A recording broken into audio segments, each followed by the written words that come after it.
berbicara tentang koperasi, mungkin di Indonesia sudah banyak kita jumpai koperasi-koperasi yang ada di masyarakat. Namun, pada kenyataannya masih banyak orang-orang yang belum mengetahui tentang pendidikan tentang koperasi. Dalam hal ini, saya akan membahas edukasi seputar program pengembangan kehidupan berkoperasi yang ada di pemberdayaan kesejahteraan keluarga atau yang lebih kita kenal dengan PKK. Sebelumnya, perkenalkan, nama saya Auliani Sulaila dari Pendidikan Luar Sekolah Universitas Negeri Yogyakarta. Sebelum kita membahas lebih jauh tentang koperasi, terlebih dahulu kita perlu mengetahui apa itu PKK, Pemberdayaan Kesejahteraan Keluarga. Pemberdayaan kesejahteraan keluarga merupakan gerakan nasional untuk pembangunan keluarga berasaskan Pancasila dan Undang-Undang 1945 dan bertakwa kepada Tuhan Yang Maha Esa, melakukan kegiatan yang terus-menerus dan berkesinambungan untuk menghimpun, menggerakkan, dan membina masyarakat untuk melaksanakan 10 program pokok PKK dengan sasaran keluarga sebagai unit terkecil dalam masyarakat untuk mewujudkan keluarga sejahtera yang selalu hidup dalam suasana damai, aman, tertib, tentram, makmur, dan sejahtera dalam rangka ketahanan nasional. Jadi PKK ini merupakan kader atau tombak dari ketahanan nasional Indonesia yang menjadi sasaran yaitu keluarga sebagai unit terkecilnya.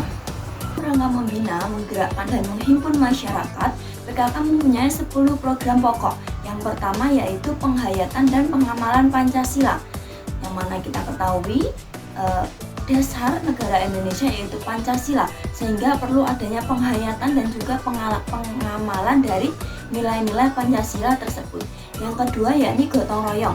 Gotong royong sangat identik dengan kebudayaan di masyarakat Indonesia. Yang ketiga yaitu pangan. Yang keempat sandang. Yang kelima ada perumahan dan tata laksana rumah tangga. Yang keenam ada kesehatan. Yang ketujuh ada pendidikan dan keterampilan. Yang kedelapan ada pengembangan kehidupan berkoperasi. Yang kesembilan ada kelestarian lingkungan hidup, dan yang ke-10 ada perencanaan sehat. 10 program PKK ini bertujuan untuk menghimpun dan menggerakkan masyarakat guna menciptakan keluarga yang sejahtera, yakni dilakukan dengan implementasi 10 program pokok PKK ini. Dalam hal ini kita akan membahas salah satu program pokok PKK, yaitu program pengembangan kehidupan berkoperasi. PKK menganjurkan pembentukan koperasi sebagai upaya pemberdayaan keluarga dengan meningkatkan pendapatan. Koperasi juga merupakan jalur yang baik dalam melatih mewujudkan prinsip kehidupan demokratis dan kerjasama antar manusia. Usaha peningkatan pendapatan keluarga di beberapa daerah ditingkatkan menjadi koperasi. Di koperasi merupakan salah satu wujud dari program PKK, yaitu pengembangan kehidupan berkoperasi dengan tujuan mensejahterakan masyarakat. Dalam hal ini yang disejahterakan yaitu keluarga, meningkatkan pendapatan keluarga dan juga anggota koperasi tersebut.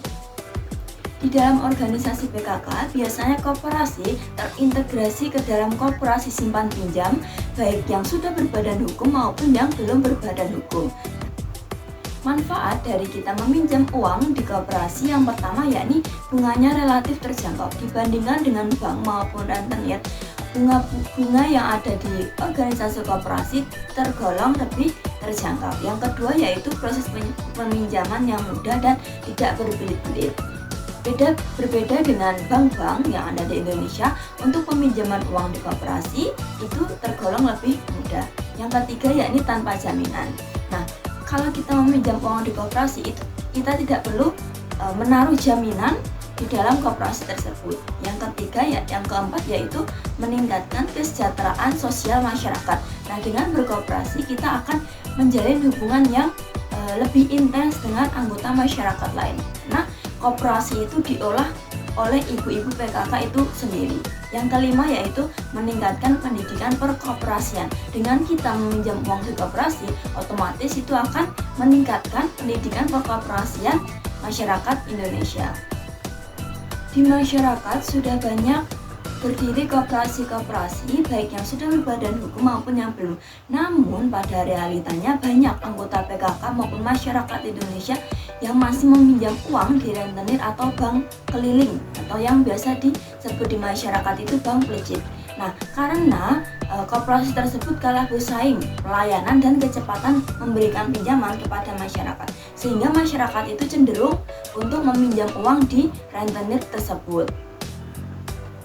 Sebagaimana yang kita ketahui, meminjam uang di rentenir itu sangat tidak dianjurkan karena beberapa bahaya yang kita dapat ambil dari meminjam uang di rentenir tersebut. Berikut merupakan beberapa bahaya meminjam uang di rentenir. Yang pertama yakni bunganya relatif tinggi. Nah, bunga jika kita meminjam uang di rentenir ini relatif tergolong tinggi. Yang kedua yakni dapat lilit hutang. Dengan adanya bunga yang tinggi tersebut, itu dapat menyebabkan orang yang meminjam uang di rentenir akan terlilit oleh hutang. Sebagaimana yang kita ketahui, kasus-kasus masyarakat terlilit hutang rentenir itu sudah banyak terjadi di masyarakat. Yang ketiga yakni merugikan negara.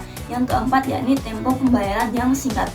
Rentenir ini tergolong menghadirkan tempo pembayaran yang singkat kepada anggotanya, berbeda dengan koperasi yang lebih fleksibel.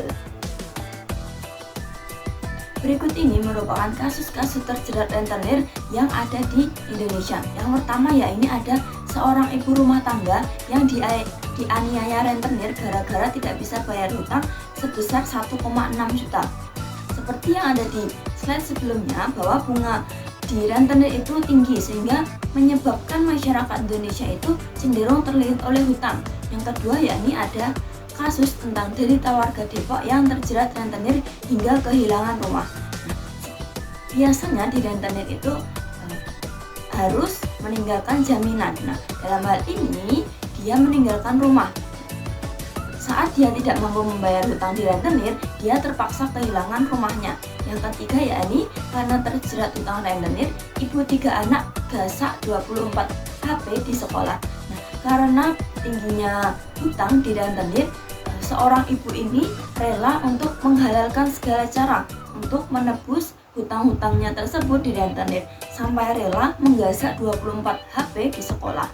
Nah, yang keempat yakni kisah pilu ibu rumah tangga terjerat 70 rentenir. Nah, kadang itu di masyarakat tidak hanya terlibat oleh satu rentenir, tapi beberapa rentenir, sehingga terkadang masyarakat Indonesia itu karena terlalu banyak meminjam uang di rentenir hingga terjerat hutang yang banyak, seperti pada kasus ini terjerat sampai 70 rentenir.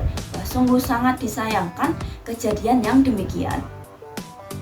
Oleh karena itu, mari kita bersama-sama memerangi rentenir ini. Lintah darat no, koperasi yes. Dengan turut aktif di dalam kegiatan-kegiatan di koperasi, kita dapat berkontribusi untuk memerangi lintah darat atau rentenir tersebut. Oleh karena itu, mari masyarakat kita hidupkan kembali koperasi-koperasi yang ada di masyarakat. Sekian video edukasi tentang koperasi ini. Semoga materi yang saya paparkan memberi manfaat kepada saudara-saudara sekalian. Terima kasih dan sampai jumpa.